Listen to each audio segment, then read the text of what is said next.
ఆంధ్ర రాష్ట్రంలో ఎన్నికలు అయిపోయినాయి కదా, అందరూ ఎగ్జిట్ పోల్స్ కోసం చూస్తున్నారు. ఈ సర్వే రిపోర్టు రేస్ అనమాట. వీళ్ళు మే 8 వరకు చేశారనమాట సర్వే. వీళ్ళు వచ్చేసరికి సీట్లు ఏ పార్టీకి ఎన్ని వచ్చేదని ఇచ్చారు.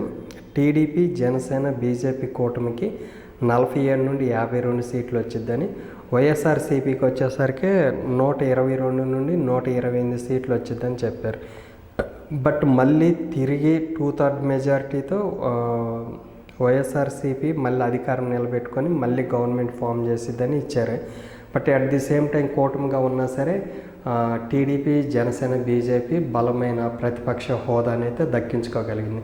బట్ ఈ సర్వే రిపోర్ట్ ప్రకారం చూస్తే 123 నుండి 128, అంటే లాస్ట్ టైంతో పోల్చుకుంటే సీట్లు తగ్గినా సరే వైఎస్ జగన్మోహన్ రెడ్డి మళ్ళీ అధికారాన్ని నిలబెట్టుకొని అధికారంలోకి వచ్చిందని ఈ సర్వే రిపోర్టు